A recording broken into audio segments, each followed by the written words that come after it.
हाँ जी, हम पढ़ रहे थे RPSC second grade first grade के लिए एडवांस कैलकुलस, और उसमें जो आज का हमारा टॉपिक रहने वाला है एसिम्पटोट्स अनंत स्पर्शियाँ, है ना। अभी तक आपने पुरानी क्लासेस नहीं देखी है, टेलीग्राम ज्वाइन नहीं किया तो लिंक डिस्क्रिप्शन में मिल जाएगा। तो चलिए शुरुआत करते हैं एसिम्पटोट की। एसिम्पटोट में क्या है, अनंत स्पर्शियों में हम कैसे करेंगे, कैसे कुछ थ्योरेटिकल क्वेश्चंस ऐसे हैं जो अब तक नहीं पूछे गए हैं, मोस्ट अवेटेड है, कभी भी पूछे जा सकते हैं। तो है ना, पहले तो स्क्रीनशॉट ले लीजिए और फिर अपन स्टार्ट करते हैं, ठीक है। चलिए, कुछ क्वेश्चंस भी है आसान तरीके से कैसे किया जा सकता है क्वेश्चंस को, क्या क्या हमारी अप्रोच हो सकती है, वो सारी चीज़ें, ठीक है। चलिए, पहला जो थ्योरेटिकल क्वेश्चंस बनता है ना, उससे पहले एसिम्पटोट की डेफिनेशन अगर जानना चाहो तो सिंपल वही है कि अनंत पर बनने वाली किसी कर्व की जो टेंजेंट है वो अनंत स्पर्शी कहलाती है, एसिम्पटोट कहलाती है ना। अब जो ये है कि हमारे पास जैसे एक कंडीशन ये होती है कि कर्व और एक लाइन के बीच में x टेंड टू इनफाइनाइट पर जो डिस्टेंस है परपेंडिकुलर वो जीरो की ओर टेंड हो, है ना, तब वो एसिम्पटोट हो जाती है ना। तो ये दोनों कंडीशन से क्या होगा कि ये हमारे पास आ रहा है, देखना क्या कह रहे हैं कि भाई y equal to F of x है, ये दोनों कभी भी नहीं पूछा गया है तो अब पूछा जा सकता है। और भी चीजें हैं, है ना, जो अब तक नहीं पूछी गई है ना। क्या है, limit X tend to infinite divide by D X equal to M, finite हो पहली चीज। अच्छा, जो स्ट्रेट लाइन होगी y equal to M X plus C में होगा तो उसका m किससे दिया जाएगा, limit X tend to infinite divide by D X equal to M, है ना, या फिर इससे दिया जाएगा m equal to limit X tend to infinite y by x. ये दो फॉर्मूले हैं अपने पास जिनसे m मिलेगा अपने को, है ना। m मतलब स्लोप, है ना, उसका ढलान, अनंत स्पर्शी का है तो स्ट्रेट लाइन ही तो उसका ढलान। दूसरा, limit X tend to infinite y minus X divide by D X equal to होगा c। जैसे अगर समझने के लिए है y equal to M X plus C है और मैं इसको y minus M X equal to C, m कब आएगा, m क्या है, वैसे तो divide by D X slope है ना, वो कब है जब x टेंड टू इनफाइनाइट है। तो यहाँ पर y minus X divide by D X और limit X tend to infinite लगा दिया, है ना। तो ये जो है सी भी फाइनाइट और एम भी फाइनाइट, क्यों फाइनाइट हो, ये फाइनाइट आएंगे तभी ही, फाइनाइट और यूनिक आएंगे तभी हमारे पास ये स्ट्रेट लाइन बन पाएगी। आगे समझ में, तो ये दो कंडीशन ध्यान रखनी है और तीसरी ये भी, ठीक। अब आगे बढ़ते हैं इसी के साथ। एसिम्पटोट फॉर जनरल एल्जेब्रिक कर्व, मतलब हमारे पास x और y में जनरल कुछ एल्जेब्रिक कर्व हो, बीजीय वक्र हो, तो उनके लिए एसिम्पटोट निकालने का क्या तरीका है, ठीक है। इसका स्टैंडर्ड फॉर्म को गौर से देखना है, बाकी काम हो जाएगा। a नॉट y की power n plus a1 y की power n minus 1 x plus an x की पावर n, ये जितनी भी टर्म्स है सब की डिग्री n है, ये पावर n है, ये पावर n माइनस 1 इंटू 1, है ना, n डिग्री का ये पर्टिकुलर पार्ट होमोजीनियस है, ऐसे ये वाला पार्ट n माइनस 1 डिग्री का है ना, ऐसे डिग्री जाएगी। जैसे डिग्री 3 के सारे टर्म प्लस डिग्री 2 के सारे टर्म प्लस डिग्री 1 के सारे term plus constant. Sir degree 2 के टर्म नहीं है, कोई बात नहीं, है ना, बट ऐसे जो हम किसी कर्व को लिखेंगे सबसे पहली चीज ये, है ना।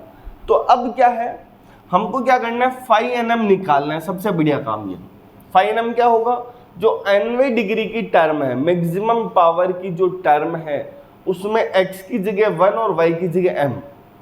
मैं जनरल मेथड से क्वेश्चन नहीं करवाऊंगा पर जनरल मेथड बता रहा हूं, है ना। वो लगेगा सर ये मेथड तो बहुत लंबा, नहीं, हमारे लिए नहीं होगा, हमको बस जानकारी चाहिए जिससे हम ऑप्शंस को डिस्कार्ड कर पाए और हम उसको काम में ले सके कहीं पर, बस इतनी सी बात है, जानकारी चाहिए। फाइनम क्या होगा, nवें डिग्री की टर्म में x equal to 1 y equal to m लिख दो, सर लिख दिया, ठीक है, फाइनम आ गया। ऐसे फाई n माइनस 1 m निकालना है तो जो n माइनस 1 डिग्री के जो टर्म है उसमें x की जगह 1 y की जगह m लिख दो। ये क्यों लिख रहे हैं, क्या लिख रहे हैं, ये अलग चर्चा का विषय है ना, हमारे को अभी नहीं जाना उस पर। फिर स्लोप ऑफ ऑब्लिक, अच्छा एसिम्पटोट्स क्या होगी, दो टाइप की होगी, पहली है ना, मैंने लिखा है क्या, पैरेलल टू, ठीक है, ऑब्लिक और पैरेलल टू एक्सिस, मतलब एक्स एक्स के पैरेलल और वाई एक्सिस के पैरेलल, और इनके अलावा जो एसिम्पटोट होती है वो होती है ऑब्लिक एसिम्पटोट्स। क्या होती है, तिर्यक अनंत स्पर्शियाएं या ऑब्लिक एसिम्पटोट्स। ऑब्लिक एसिम्पटोट का स्लोप यहां से phi N M equal to 0, M मिलेगा तो स्लोप मिलेगा, सी मिलेगा तो कांस्टेंट मिलेगा, है ना। हाँ, अब यहां से हम क्या कहेंगे कि भाई फाइन एम इक्वल टू 0, यहां से m की वैल्यूज मिलेगी, ये n डिग्री है ना, m वेरिएबल है और n डिग्री है, तो n डिग्री के पॉलिनोमियल के पास मैक्सिमम कितने रियल रूट हो सकते हैं, तो n रियल रूट हो सकते हैं, कितने, n, है ना। तो क्या कह रहे हैं कि भाई इसके पास जितने भी रूट है वो सभी रियल हो और डिफरेंट डिफरेंट हो, तो उन सभी अलग अलग m के लिए जो c दिया जाएगा equal to minus five N minus 1m upon five N days m, confirm. अच्छा, अब यहां से एग्जाम में एक क्वेश्चन बन सकता है, c के लिए नहीं, c तो वैसे सबको याद रख रहा है, पर क्या है कि अगर five N days m equal to 0 है और ऊपर वाला 0 नहीं हो रहा है, five N days m equal to 0 but five N minus 1m not equal to 0, m तो रूट है ही है इसका, पर डेरिवेटिव का भी रूट है पर इसका रूट नहीं है, तो हम कहेंगे एसिम्पटोट डज नॉट एग्जिस्ट। तो एक क्वेश्चन या स्टेटमेंट बना के ये इस बार ये फर्स्ट ग्रेड सेकंड ग्रेड किसी न किसी में छपेगा, देखना ये बचा हुआ है अब तक। क्या कह रहे हैं कि भाई अगर ये कंडीशन है तो एसिम्पटोट एग्जिस्ट नहीं करेगी, तो याद नहीं रखना है, रट्टे नहीं मारना है। सी हमको याद है minus five N minus 1 upon five N डेस m, अगर किसी का फाइव एन डेस m 0 आ रहा है, अपॉन में 0 और ऊपर वाली वैल्यू 0 नहीं बन रही, 0.0 नहीं बन रहा है, तो अपन कहेंगे एसिम्पटोट डज नॉट एग्जिस्ट, एसिम्पटोट का अस्तित्व नहीं है इस m के लिए। बढ़े आगे, फिर अगला काम, अगर इसी में ये दोनों ही 0 हो जाए, ये 0 हो रहा था और ये है ना, ऊपर वाला 0 हो जाए तो सी वैसे 0 आ जाएगा, दिक्कत ही नहीं है। अपन क्या करें कि ऊपर वाला भी 0 नीचे वाला भी 0, फाइव एन डेस m भी 0 और five N minus 1m equal to 0, तो ये कंडीशन होती है पैरेलल एसिम्पटोट एग्जिस्ट करने की। क्या कह रहे हैं, फाइव एन डेस m भी 0 हो और फाइव एन माइनस 1m भी 0 हो, तब कहते हैं पैरेलल एसिम्पटोट मिलेगी। तो ये क्वेश्चन फिर से बन सकते हैं दो, है ना, पहला एसिम्पटोट एग्जिस्ट नहीं हो रही उसकी कंडीशन, और पैरेलल एसिम्पटोट मिल रही है, समांतर अनंत स्पर्शियां मिल रही है, उसकी क्या कंडीशन है। या दो स्टेटमेंट P और Q दे दिए और पूछ लिए दोनों में से कौन से ट्रू हैं, इन्हीं को लेके बढ़े आगे। अच्छा, अब क्या कह रहे हैं, जैसे ये वाला केस है, भाई पैरेलल कब होगी, भाई दो लाइनें अलग अलग, दोनों का सी डिफरेंस है, मतलब ये लाइन और ये लाइन दोनों पैरेलल है, अगर पैरेलल है तो उनके लिए सी डिफरेंस m सेम होगा। इसका मतलब जब m1 बराबर m2 हो तो रियल और इक्वल रूट है, तो हम क्या कह रहे हैं किसका फाइनम का, तो हम कहेंगे हमारे पास जो c है ना, वो किससे दिया जाएगा, C square upon factorial 2 five N double dash m plus C five N minus 1 dash m plus five N minus 2m equal to 0। इसी के साथ अगर हमको कह दे कि 3 रूट है ना, 2 बराबर है उसकी जगह 3 बराबर है, तो अपन क्या करेंगे, यहां से ये सी स्क्वायर से चलाना, तो C cube upon factorial 3 five N triple dash m plus C square upon factorial 2 five N minus 1 double dash m, है ना, ये ऐसे लिखा जाएगा C five N minus 2 dash m plus five N minus 3m equal to 0, है ना। बस ये पैटर्न पकड़ लो, ठीक है।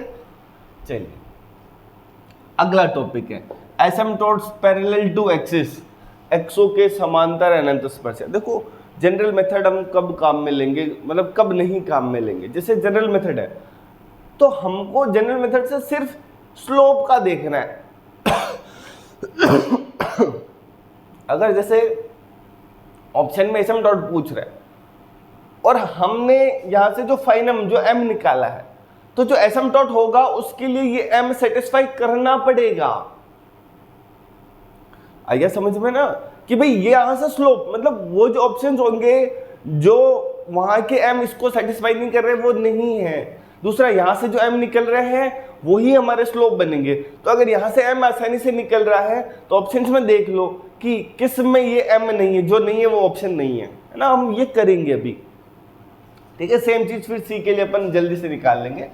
आगे देखो, पैरेलल टू एक्सिस। अपन क्या कह रहे हैं, एक्स एक्स के पैरेलल अगर एसएम डॉट है या नहीं है, कब होगी कि एक्स की जो मैक्सिमम पावर है उसका गुणांक बराबर 0 लिखना है। एक्स की उच्चतम पावर घात है ना, एक्स की मैक्सिमम पावर का coefficient equal to 0। Same y के पैरेलल, तो वाई की मैक्सिमम पावर का कोफिशिएंट इक्वल टू 0। आ गया समझ में, ये पैरेलल एसिम्प्टोट्स के लिए। दूसरा, ये एक काम की चीज कि भाई मैंने कहा कि ये फाइनम इक्वल टू 0, तो यहां से हमको क्या होंगे कि एन मैक्सिमम रूट मिल सकते हैं। रूट मिलना मतलब एम एसिम्प्टोट का स्लोप का एग्जिस्ट करना, तो मैक्सिमम एन एसिम्प्टोट मिल सकती है। तो वही कि एन घात के अलजेब्रिक कर्व के पास मैक्सिमम एन एसिम्प्टोट हो सकती है ना। दो टाइप के एसिम्प्टोट देखी, ऑब्लिक और पैरेलल, एक्सिस के पैरेलल, है ना। ऑब्लिक एसिम्प्टोट्स है ना, जनरल मेथड से भी निकाल सकते हैं, और भी मेथड है उसके जो अगली क्लास में अपन देखेंगे। आज वाली क्लास में ये इतना सही हो पाएगा, है ना। चलिए अब बिना किसी देरी के क्वेश्चंस पर आ जाते हैं अपन, और देखना, हाँ ये करो कि ऑब्लिक एसिम्प्टोट पूछ रहा है। आप अगर गौर करोगे सबका स्लोप 1 है, m इक्वल टू 1 है सब में, तो m निकालना है क्या, नहीं निकालना। रही बात किसकी, c की, है ना। अब समझना, asymptote y equal to mx plus c से मिलता है, अच्छी बात। c चाहिए अपने को, c क्या है ना, यहां से। तो अपन कैसे निकालेंगे, सबसे पहले c निकालने के लिए अपने को फाई nm चाहिए और phi n dash m for n minus 1m। Curve जो दिया वो yx minus x square minus y plus 2 equal to 0 दिया।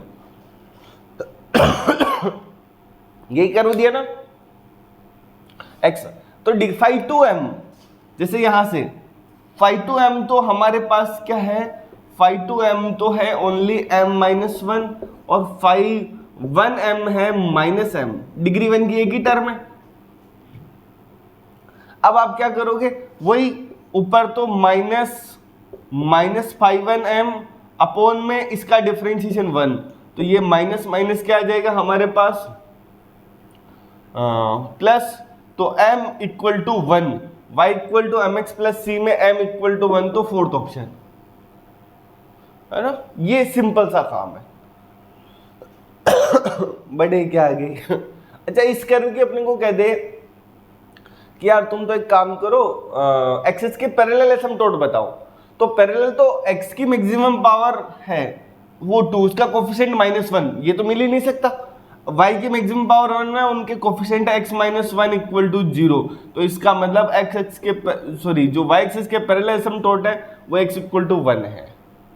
आ गया समझ में, बढ़ू में आगे, है ना। सिंपल सा काम था भाई, सब जगह m सेम है तो m के समस्या नहीं है, सीधा c पर गए। c का फॉर्मूला मन में बिल्कुल अपने को ध्यान हो, क्या हो कि phi n minus 1 m minus upon phi n dash m, है ना, इक्वल टू c। यहाँ m इक्वल टू 1 था तो आंसर 1 आ गया।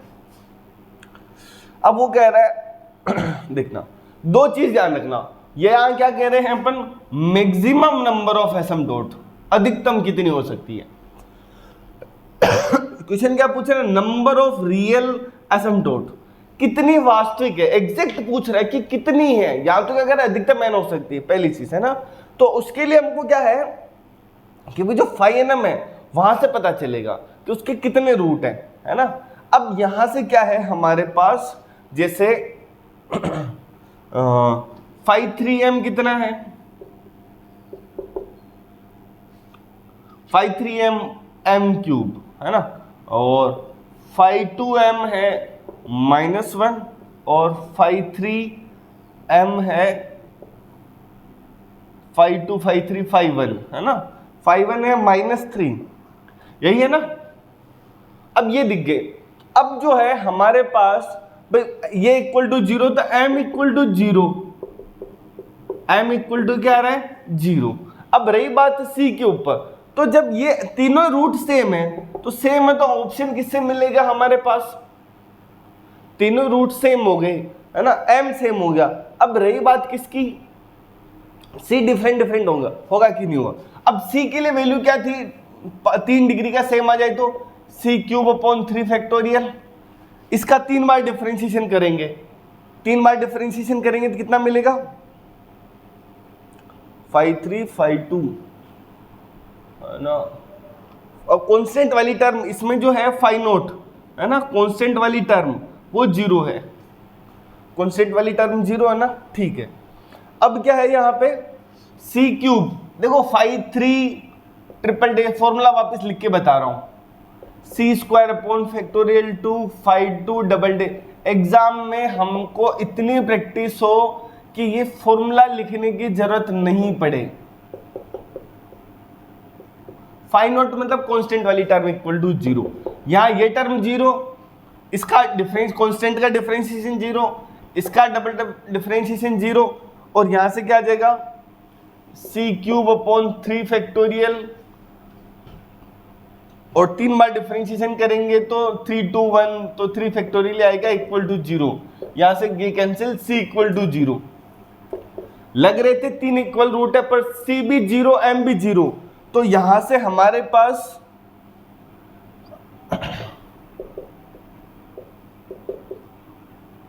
mx प्लस c में m भी 0 आ रहा है। यार कुछ गड़बड़ है क्वेश्चन में, c भी 0 आ रहा है, ठीक है। तो y equal to 0, y equal to 0 मतलब x x के पैरेलल एसिम्पटोट आ गई, और x x के पैरेलल एसिम्पटोट आई हमारे पास, उसका कोफिशिएंट तो आना चाहिए ना, कुछ गड़बड़ है यार क्वेश्चन में। बाकी अभी तक जो सॉल्व किया उसके अकॉर्डिंग तो आंसर एक ही एसिम्पटोट है, बट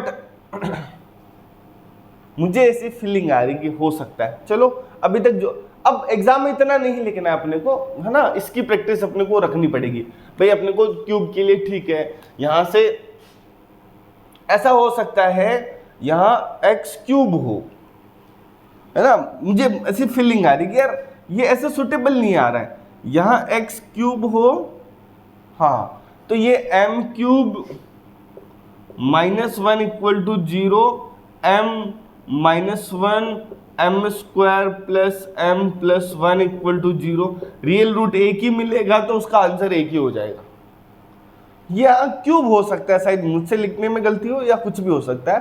अगर स्क्वायर है तब, क्योंकि एसिम्पटोट y इक्वल टू 0 आई, x x के पैरेलल आ गई, तो खुद x x ही आ गई, और x x के पैरेलल आई तो पैरेलल आएगी, इसका मतलब ये तो होना पड़ेगा ना।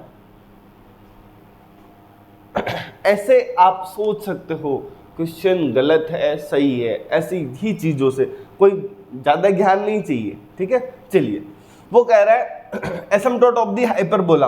हाइपरबोला की एसिम्पटोट क्या है, देखो x की मैक्सिमम पावर 1, y की मैक्सिमम पावर भी 1 है ना, तो x की मैक्सिमम पावर का कोफिशिएंट कितना है, यहां से मैं hx को उधर ले जाऊंगा तो x की मैक्सिमम पावर का कोफिशिएंट जो है हमारे पास ये मिल रहा है y माइनस h, ये मिल रहा है ना, x की मैक्सिमम पावर का कोफिशिएंट, और y की मैक्सिमम पावर का कोफिशिएंट x माइनस के, दोनों ही जीरो तो एसिम्पटोट्स आ गई, है ना, दोनों ही। कौन सा ऑप्शन है, x माइनस के y माइनस h, दोनों जगह माइनस एक ही जगह है, तो ये आंसर है। सिंपल सा सवाल है, एग्जाम के क्वेश्चन सही है सारे, है ना, कि भाई ये हाइपरबोला की एसिम्पटोट ये रही।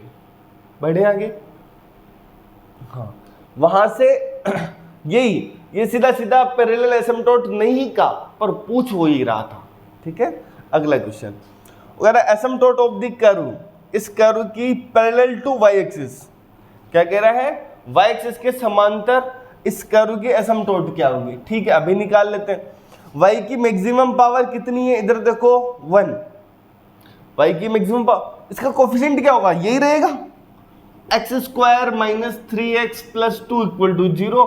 इसके रूट बता दो 1 और 2, ये तो स्टैंडर्ड है। अब देखो दो चीज हमेशा में ना तुम्हारे क्वाड्रेटिक इक्वेशन सिलेबस में है तो, और थ्योरी ऑफ इक्वेशन का भी कुछ पार्ट है, तुमको ये x माइनस 1 x माइनस 2 ये कितना आता है ये याद हो हमेशा। मैं तो ये जानता हूँ ये x square minus 3x plus 2, इस पर प्रैक्टिस है, हो जाए तो बढ़िया। ऐसे ही x माइनस 1 x प्लस 2 क्या रहेगा, इक्वल टू 0, है ना। ये है दूसरा, एक ही है x माइनस 1 x माइनस 2 और x माइनस 3। हमारी किसी क्लास में ये भी काम में आया था, माइनस 6x स्क्वायर और फिर 11x माइनस 6 इक्वल टू 0, ऐसे कुछ था, है ना, प्लस माइनस प्लस चलता रहता है। हाँ यही आता है, इसके रूट है 1 2 3, तो ये ध्यान रहे। जैसे इसके रूट है 1 और 2, तो x इक्वल टू 1 और x इक्वल टू 2, ये एसिम्प्टोट आ गई, खत्म। नहीं है तो फिर भी सोल्व कर सकते हैं, बट बता रहा हूं कि ये छोटी छोटी चीजें हमारी समय बचाती है ना। देखो अगला क्वेश्चन कह रहा है, ये असिस्टेंट प्रोफेसर का क्वेश्चन है, the curve xy equal to x square plus 1 has two asymptote that are parallel intersecting at 45 degree, perpendicular और इंटरसेक्टिंग एट 60 डिग्री, है ना। वो कह रहा है कि भाई दो हमारे पास एसिम्प्टोट है, ठीक है, हम कैसे निकालेंगे दो। सबसे पहले x की मैक्सिमम पावर 2 है तो x के पैरेलल नहीं है, y की मैक्सिमम पावर 1 है, उसका कोफिशिएंट है x, है ना, x इक्वल टू 0, एक एसिम्प्टोट आ गई। समझना आप, मैं पूरा सोल्व नहीं कराऊंगा। x इक्वल टू 0 एक एसिम्प्टोट आ गया, x इक्वल टू 0 मतलब हमारे पास y एक्सिस आ गया। फिर दूसरा डिग्री 2 की टर्म, डिग्री 2 की टर्म में m माइनस 1, डिग्री 2 की term xy minus x square है ना, equal to 0, m equal to 1, समझना m इक्वल टू 1 वो कहीं से भी पास हो, समझना कहीं से भी पास हो, वो यहां से पास हो यहां से पास हो, ये एंगल हमेशा, या यहां से पास हो, ये एंगल हमेशा कितना होगा 45 degree, m equal to 45 degree. तो अब जो यहां का इन दोनों का बीच का एंगल या यहां का एंगल ये हमेशा कितना रहने वाला है 45, तो इसका मतलब इंटरसेक्टिंग एट 45 डिग्री, समझ रहे हो। यहां पे x इक्वल टू 0 मतलब y एक्सिस आ गया, दूसरा यहां से m इक्वल टू 1 मिला, स्लोप m इक्वल टू 1 मतलब tan थीटा इक्वल टू 1 मतलब थीटा इक्वल टू 45 डिग्री आ गया, क्लियर।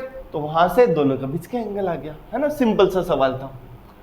वो कह रहा है इस कर्व के एसिम्प्टोट्स क्या है, आप समझना किसका फर्क है, m तो सब जगह ठीक है, स्लोप तो सब जगह -1 है ना। अब रही बात क्या इसका है, ये ध्यान रखना, ये गलती कराएगा, कैसे कराएगा देखना, समझना। m मेरे पास आ रहा है तो m -1 है, यहां से m क्यूब प्लस 1 तो है मेरे पास 5 2m में है -6m, है ना, ये 5 2m।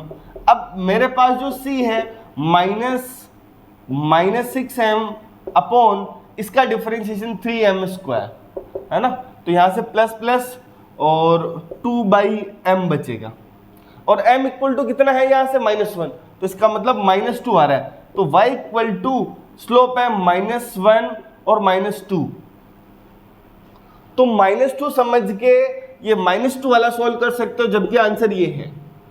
वो जानबूझकर, क्योंकि अगर मैं इसको लिखूंगा तो x plus y plus 2 equal to 0 बनेगा। c -2 आ रहा है और जल्दबाजी में अरे यार नहीं करना है अपने को, है ना, +2, ठीक है। चलिए वो सेम टाइप का क्वेश्चन है, देखिए asymptote of the curve are कितने वो है, तो अब इसके लिए m ढूंढ लो, है ना। m क्या होगा, सीधा सीधा भाई m बता देगा। m अगर दो टेंजेंट का स्लोप मिल गया तो स्लोप मिलते ही उनके बीच का एंगल आ गया, सिंपल सी बात है। m1 m2 आ गया तो फिर tan थीटा निकाल सकते हैं ना बीच का कभी भी, तो ये कितना होगा 2 - 3m - 2m square equal to 0, है ना। अगर देखा जाए तो 2 - 4m plus m minus 2m square equal to 0। यहाँ से 2 कॉमन, 1 माइनस 2m, और यहाँ से m कॉमन, यहाँ से क्या आ जाएगा हमारे पास 1 माइनस 2m, है ना। तो m इक्वल टू हाफ, और m इक्वल टू हाफ के अलावा जो है हमारे पास ये आ जाएगा 2 प्लस m, है ना। तो 2 प्लस m है तो -2। तो m1 m2 जो है उनका प्रोडक्ट देखो -1 आ रहा है, मतलब परपेंडिकुलर है, तो इंटरसेक्टिंग या आर परपेंडिकुलर ईच अदर, है ना। दोनों ही परपेंडिकुलर आ गए। कैसे पता चला कि यहाँ से 5 to m को 0 किया, वहां से रूट हाफ आ रहा है, -2 आ रहा है, और वहां से हो गया m1 m2 का प्रोडक्ट, है ना, वो कितना आ रहा है -1। इसका मतलब परपेंडिकुलर है। तो ये रहे सिंपल से क्वेश्चंस। अब जो है आगे लिमिट से हम कैसे एसिम्प्टोट करेंगे, और उनके ऊपर एग्जाम में क्वेश्चंस, और वो क्वेश्चंस और ज्यादा जनरल मेथड में भी थोड़ा बहुत टाइम लग सकता है ना, पर बाकी में नहीं लगेगा। दूसरा, एक पोलर कर्व के लिए भी एसिम्प्टोट पूछा जाता है, वो भी अपन देखेंगे। और एक और है जो अब तक नहीं पूछा गया है, वो भी है, वो भी अपन देखेंगे। ठीक है, मिलते हैं अगली क्लास में जल्दी ही, है ना। चलिए, थैंक यू सो मच।